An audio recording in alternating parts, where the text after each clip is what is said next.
Om Sthapakaya cha dharmasya sarvadharma sarupine avatar varishtaya Ramakrishnaya te namaha.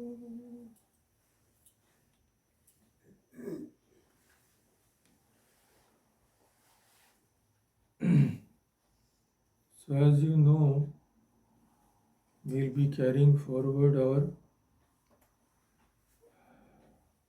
fascinating discussion of Western philosophy. So first discussion we had seen the beginnings, then next two discussions we had seen the 6 pre-Socratic philosophers, the major ones. There are many, of course. So now this time we come to the great Socrates himself. So let us again travel to Greece. Greece, which is called the cradle of Western civilization. So we have already seen that Sparta was a prominent city-state in ancient Greece, and around 650 BC it rose to become the dominant military power in the country. So this is the map of Sparta and Athens, you can see. We have seen that Persia attacked Greece twice, and the second Persian invasion was an event of major significance in European history. In fact, a large number of historians hold that had Greece been conquered then, the ancient Greek culture that lies at the basis of Western civilization would never have developed. So now coming to Western philosophy itself, the most characteristic and fertile development of Greek philosophy took form with the sophists. We have mentioned sophists earlier. So who were they? Who were the sophists? They were teachers in ancient Greece in the 5th and 4th centuries BC. And sophists specialized in one or more subjects like philosophy, rhetoric, music, athletics, mathematics, etc. And they taught virtue or excellence predominantly to the young statesmen and nobility of Greece. So just one photo I will share so that just to create that Greek atmosphere, you can see these this is supposed to be a carving of sculptor of Sufis. So you can see how fantastic it was developed. Beautiful, wonderful carving. Now, Sophists have been described by Will Durant in the following words. They were traveling teachers of wisdom who looked within upon their own thought and nature rather than out upon the world of things. So rather than look outside, they tried to look inside. And Athens became the center of the sophist activity due to the city's freedom of speech and its wealth of resources.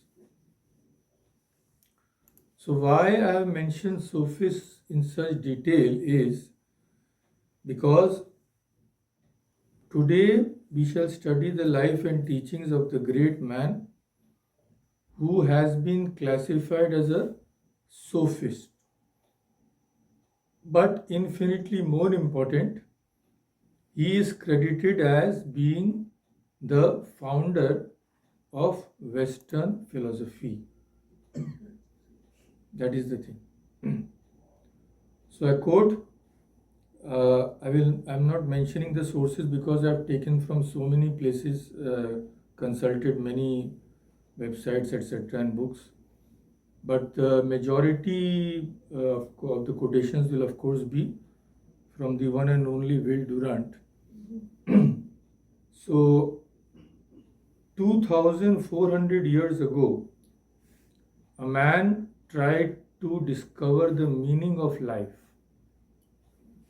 His search was so radical, charismatic, and counterintuitive that he became famous throughout the Mediterranean. Men, particularly young men, flocked to hear him speak. And he was very simple in his habits, so some were inspired to imitate his ascetic habits. Like him, they wore their hair long, their feet were used to be bare, their cloaks means those things which they used to wear, they were torn. So, in short, he charmed a whole city. Such was his power. He charmed a city, soldiers, merchants, aristocrats, all would come to listen. As Cicero eloquently put it, Cicero was a Roman lawyer, writer, and orator. He was a famous man at his time. So, as he says, this man brought philosophy down from the skies. So, who was this man? Needless to say, he was the great Socrates. This is one of his this image you can see.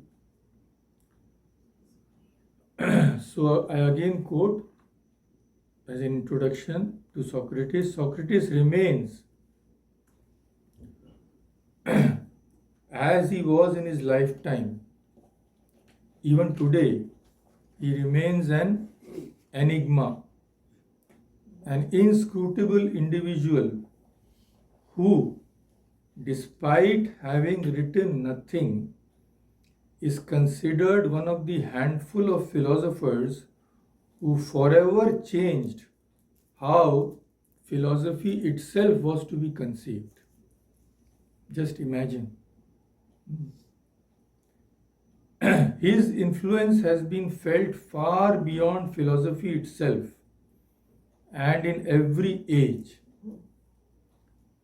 Because his life is widely considered as paradigmatic not only for the philosophical life but more generally for how anyone ought to live, Socrates has been encumbered with the adulation and emulation ordinarily reserved for religious figures.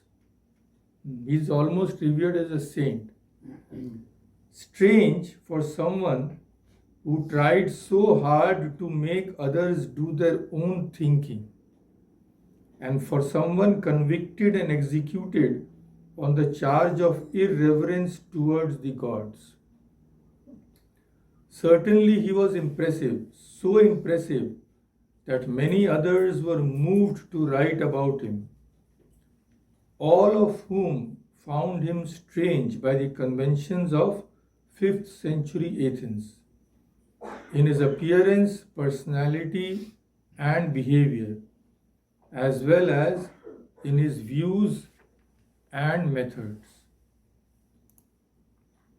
So, in these few words, we get a wonderful picture. But one interesting thing, which the sentence which I have quoted, one interesting thing, it shows how Westerners look upon religion. You may not have noticed, I will quote that again.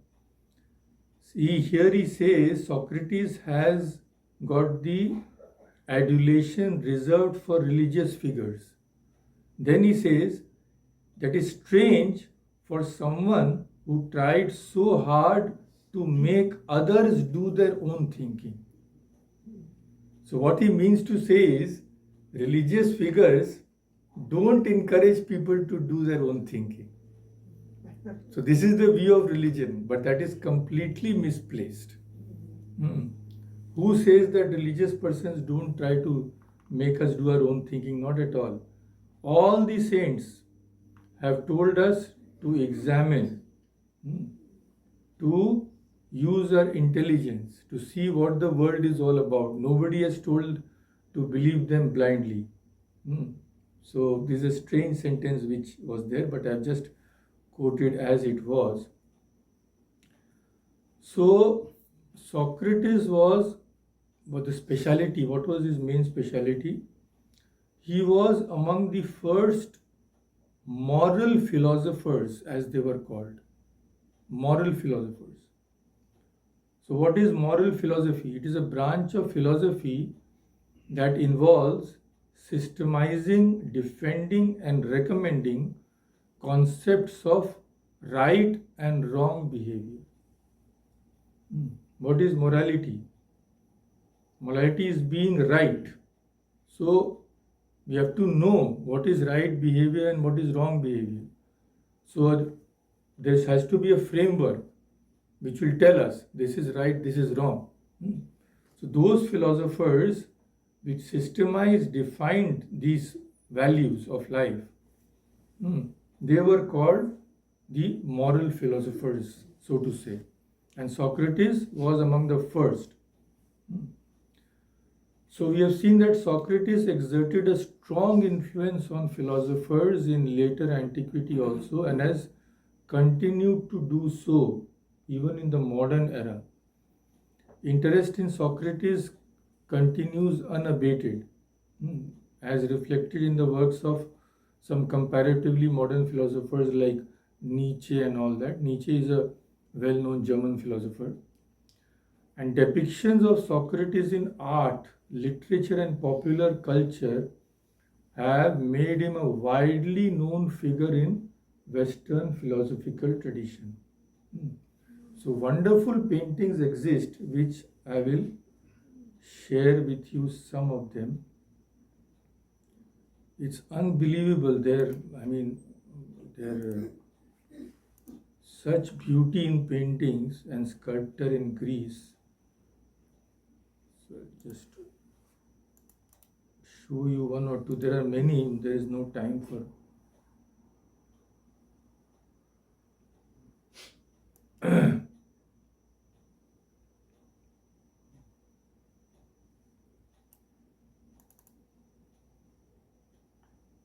This is one of them.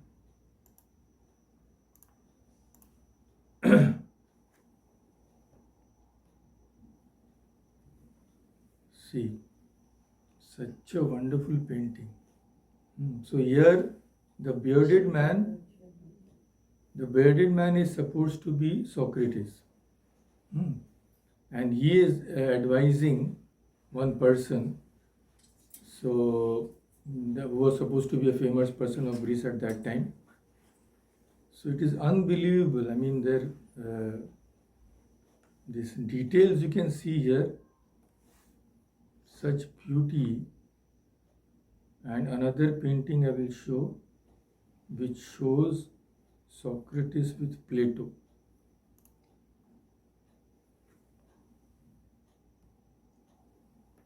You can see here, beautiful painting. So here I can zoom so that you can see the two figures in the middle. One white beard and another to his left. So that is supposed to be Socrates and is with Plato. So many paintings have been done with Socrates as the central figure.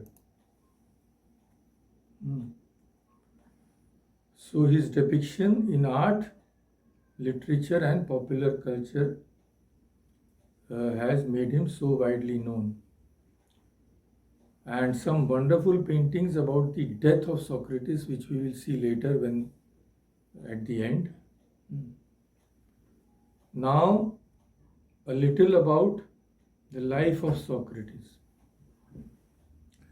Socrates was born in Athens in the year 469 BC, and his father was a stone mason and mother a midwife. His family was not extremely poor, but they were also not very wealthy. And Socrates could not claim that he was of a very noble birth like Plato or anybody else. Now, when he turned 18, Socrates began to perform the typical political duties required of the male members of Athens at that time. So these included compulsory military service, like we have in some countries. I think in Singapore they have. So compulsory military service and membership in the assembly, as it was called, which was the governing body responsible for determining military strategy. At that time, there were so many wars, you see, every few years people used to attack each other and all that.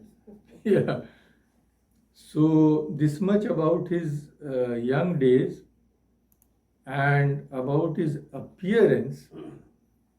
So, in a culture that worshipped beauty that time, we see sculptures of Greeks, beautiful depictions of beauty, male and female. So in that culture, Socrates had the misfortune of being incredibly ugly. Yeah, we'll go into the details later of his appearance. It is interesting. So as a young man, Socrates was given an education appropriate for a person of his station. By the middle of the 5th century BC, all the males of Athens were taught to read and write. But his father was very cultured man, because he took special pains to give Socrates, his son, an advanced cultural education in poetry, music, and athletics. So Socrates was well versed in poetry. He was talented at music and quite at home in a gymnasium.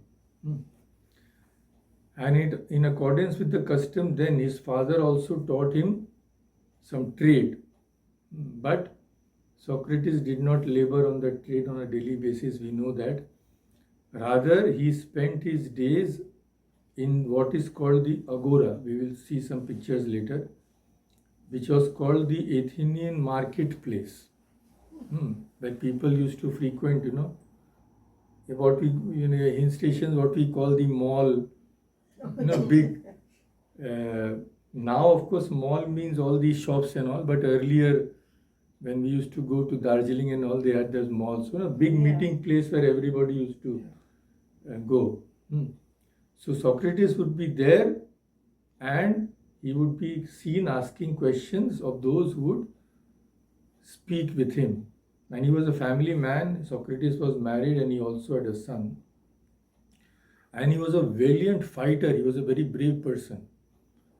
He fought very well during his time in the Athenian military, because military service was compulsory that time. So just before the war with Sparta began in 431 BC, Socrates was in the army, in which Athens won.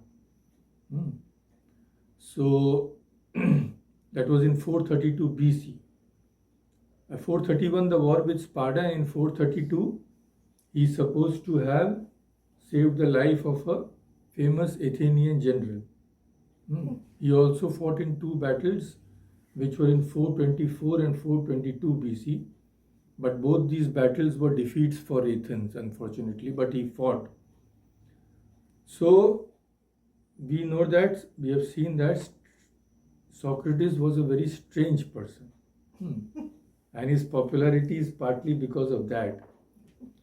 So we have seen that he was not at all beautiful. So about his appearance, how did he look like?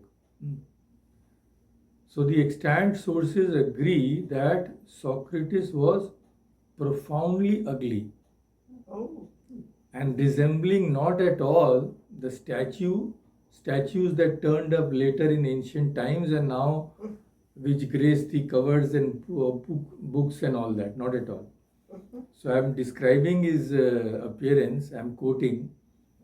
He had wide set bulging eyes that darted sideways and enabled him, like a crab, to see not only what was straight ahead, but what was beside him as well.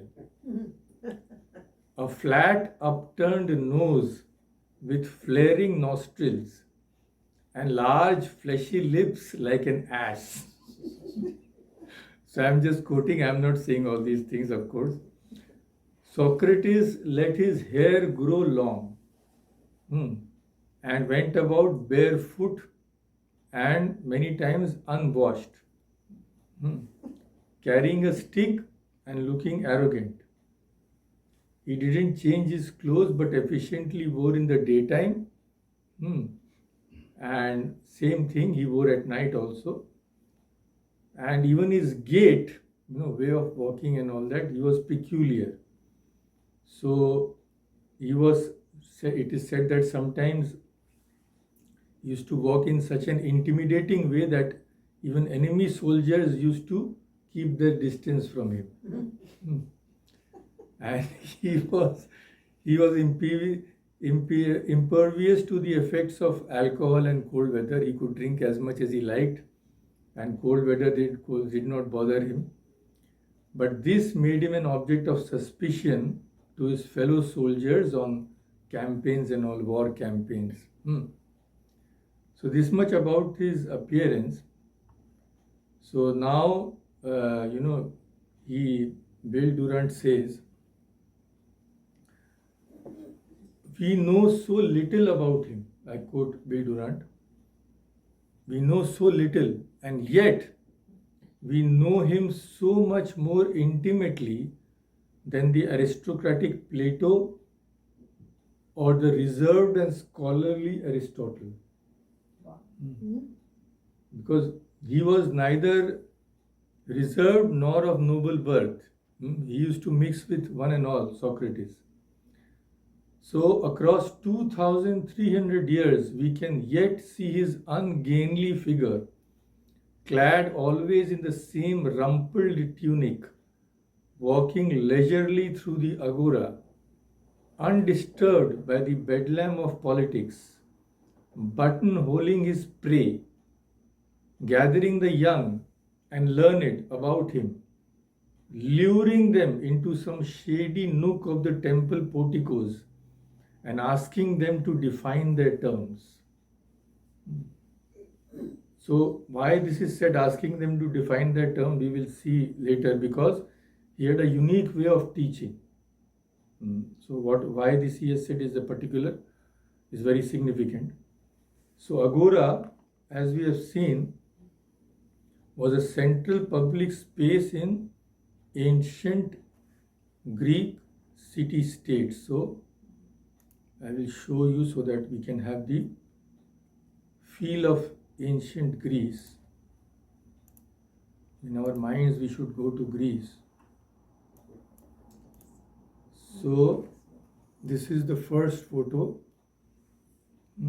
This is what the Agora, now it is there. At that time it was bustling with people, many people were there. So I'll show 3 photographs. And here you can see this beautiful, huge, pathway, so to say, and pillars on both sides, some very Greek ancient, and this also a very ancient structure. And just to give you an idea of what 5th century Greece looked like, an artist's impression, you can see here.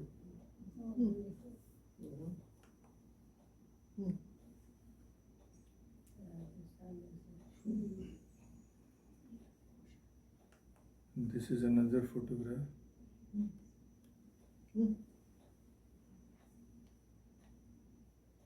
So now we can imagine, with more clarity, where Socrates, Socrates' home, and where he used to meet young people and lure them. You see the words which he is using. Lure them into some shady nook and corner, practically catch them, so to say. That be on the lookout for some young man and catch him and take him to a corner and start asking. So, beautiful way he has put, as only Will Durant can put. So, strange was his way of living and teaching. What was so strange? Let us see. Now you see, in the 5th century BC, it was more or less taken for granted that any average Athenian male would go after the usual things which everybody likes: wealth, fame, honors, political power, and all that. But Socrates was strange. Why? Because he neither labored to earn a living nor participated voluntarily in the affairs of the state, that politics and all that. Rather, he embraced poverty himself voluntarily. And although youths of the city kept company with him and imitated him, Socrates insisted always that he was not a teacher. He never said that I am a great teacher or anything. And he refused all his life to accept any remuneration for what he taught. The strangeness of this behavior is mitigated by the image then current of teachers and students. Then the atmosphere was completely different. It was unheard of that a teacher would teach without accepting any payment or something. Why? Because the teachers were looked upon as giving knowledge, giving something which the student doesn't have.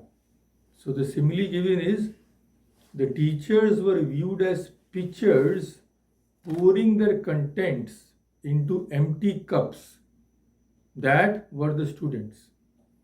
So the attitude was, the student knows nothing, I am giving him knowledge. So student needs to give me something, like that. But Socrates was no transmitter of information that others were passively to receive. He did not say that you don't know anything, I am teaching you. Not at all. He resists this comparison to the teachers of that time. Rather, he helped others recognize on their own what is real, true, and good. He did not say, I will tell you. He said, you have to recognize yourself. I can only goad you. I can only give you hints to learn to think for yourself. That was his specialty. But that was a very new approach at that time. And people were suspicious of that approach. So he was, some people were of the opinion that he confuses people.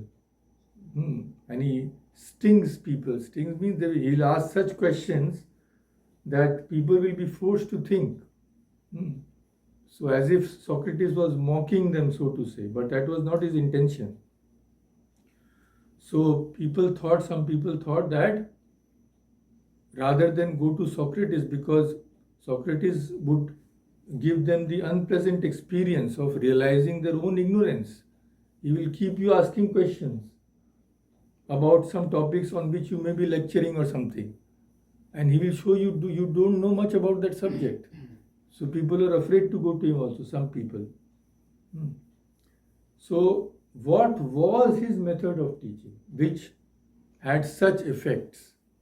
What was his method of teaching which was so unique? So we have seen that he authored no text. He did not write anything. Hmm. He is known mainly through the posthumous accounts of his students, mainly Plato. Hmm. Plato has written, Plato is telling us what Socrates taught, because from Socrates we have nothing. Hmm. So, Plato's accounts of Socrates were written as dialogues in which Socrates and his interlocutors examine a subject in the in the style of question and answer. Hmm. These are known as the Socratic dialogues, and that is all we have. Those are our only basis of information about the teachings of Socrates. And these are all by Plato. Every one of them. Socratic dialogues are by Plato. So in these, what does Socrates do? He interrogates. Like a lawyer who is interrogating someone in a courtroom or something. So he interrogates and tries to find more about his students' perception of moral issues, how far his student has understood them. He will ask questions. It is not the opposite. Generally, students ask questions of their teacher, but here the teacher is asking questions of students. So in these dialogues, Socrates presents himself as a simple man who confesses that he has very little knowledge. In the beginning, maybe he would say, I don't know anything, you please tell me. So with this ironic approach, he manages to confuse the others who boast that they are experts in the domain they will be discussing. So by his questions, he would sometimes put the knowledge of others to the test. That is the thing. So the outcome of the Socratic dialogues would be that Socrates would demonstrate that the views of the person whom he is interrogating are inconsistent. And through the questions, he would take him slowly to consistency, or what is called true understanding. We can also call it true wisdom. So one of his most famous statements in this regard, what he taught, his teaching, is that the unexamined life is not worth living. Are we thinking about what we are doing? Every stage of life, from young age, from the time we gain adulthood, are we thinking? Even in such basic questions, if you ask people, what are you supposed to do now? Oh, I'm supposed to look for a job. Then I will earn money. Then I will marry. Then I will have a family. If you ask him, but why? Why are you doing all this? How many people can really answer? How many people have a true idea of why they are doing it? So Socrates must have seen that most people live their life blindly. And that's why he said that always examine. Otherwise, we are not different very much from lower species. Because that is the main feature of human beings. We have seen what is called the buddhi or the intellect. So if we don't use that, then how are we better than the subhuman creatures? So this was how Socrates taught. And this philosophical questioning is known as the Socratic method. That is the thing. This is famous in philosophy as the Socratic method. Means we will start a discussion. The teacher will start asking questions of the student to see how clear he is in his own views. How much can he answer? How consistent is he? How much has he thought about the subject? So through those questions and answers, the student will gain clarity. He will learn to examine what he is, the subject he is pursuing. That is the thing. So, according to his biographers like Plato, Socrates did not just search for the meaning of life as general, but the meaning of our own lives. And that was particular, that you decide for yourself what you should do or should not do. What is the meaning of your own life? He asked fundamental questions of human existence, like what makes us happy? What makes us good? What is virtue? What is love? What is fear? Happiness. I was searching Indian philosophers, of course, they are very, very clear on that point. I was searching on the internet for the views of others. You'll be surprised to know that there is no clear definition of happiness. If you ask someone, if you are happy, can you define happiness? What are you feeling now? What will we say? And we are all, if you ask someone, what are you searching for? All of us are searching for happiness. But we don't know what is happiness. We cannot define it. And there are so many hundreds of definitions of happiness. If you just do a little research, you'll see.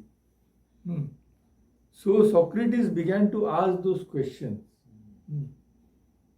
Everybody is after love. What is love? So we don't know the answers to these questions. And we are we think we are very, very successful. Just we have some dollars in the bank. So how should we best live our lives? That was the main topic of Socrates, examining life. It is as if Socrates saw the problems of the modern world which were coming, as if he had that far-sightedness. And if he came in this day, he would have told us, I told you so.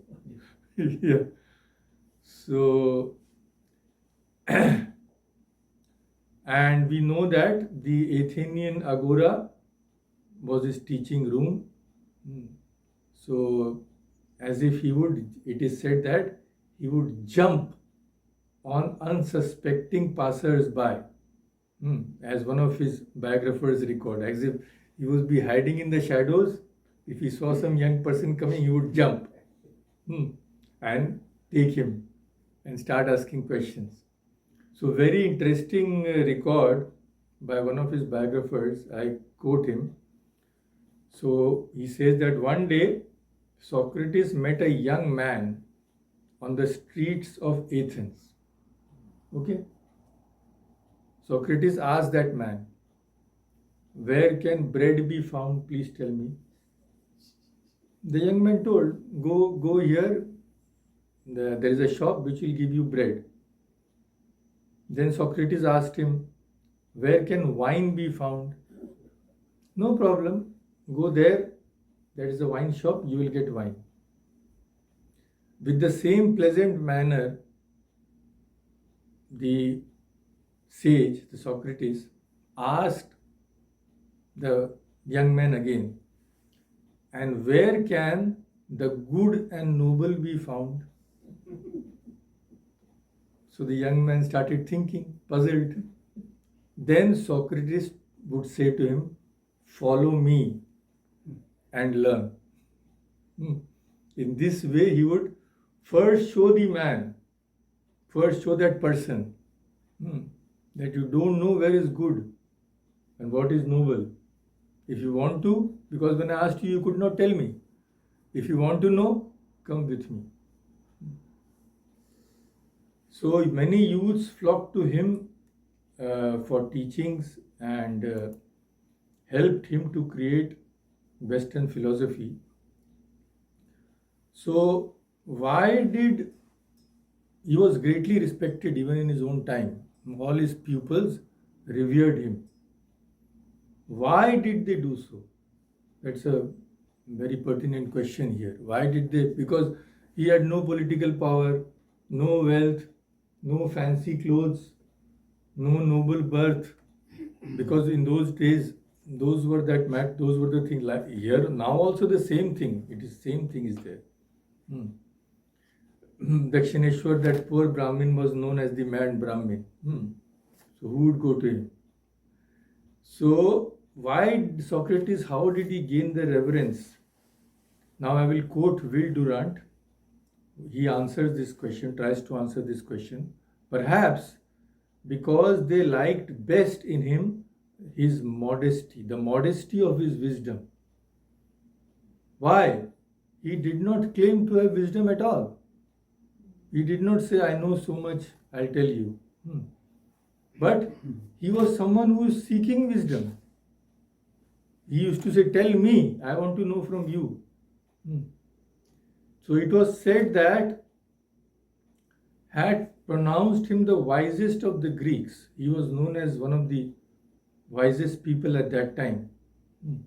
But he used to say, I know only one thing, and that is, I know nothing. That is a very famous quote of Socrates.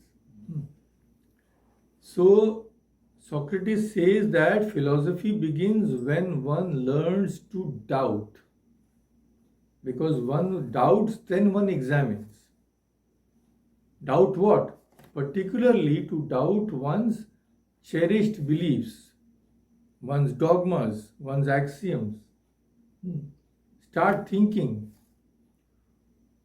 We believe in something, but why do we believe that? Who knows how our cherished beliefs become certainties with us? We also sometimes don't realize that worldly things give us happiness. That is the belief in which we are all laboring under. But have we examined that?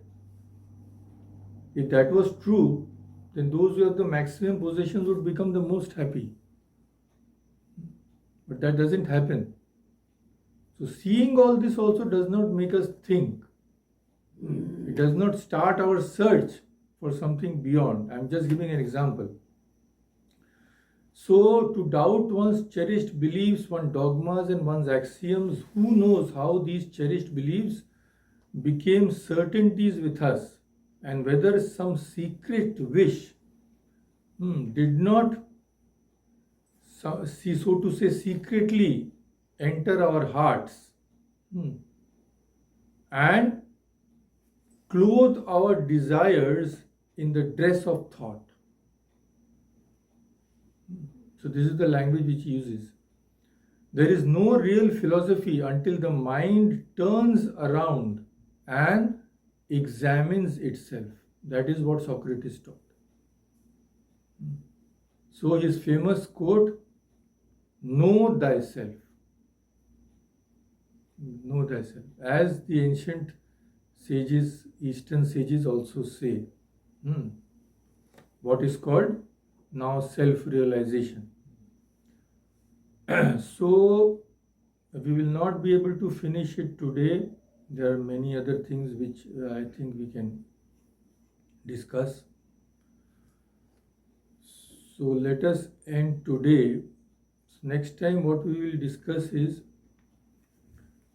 that how did he differ from the previous philosophers, and to understand what caused the death of Socrates, we have to go into a little detail about the political environment at that time. So that will be an interesting study, and Only when we know that, we will realize what the accusations were against Socrates. He was tried in a court of law and he was accused of first not showing reverence to gods, and second, he was accused of corrupting the youth. How? Because he taught the youth to think for themselves, and that many people did not like. Like in all these countries which there is dictatorship and all, if some person goes to North Korea today and starts telling people you think for yourself, and then what will happen? Next day he will be missing. So that is what is happening. We all know that. So a similar type of atmosphere existed then also. That is a very wonderful study, and we will also examine some of his important teachings. So let us end today here, because all this is comparatively new to us, so I will not go further today. Om Shanti Shanti Shanti.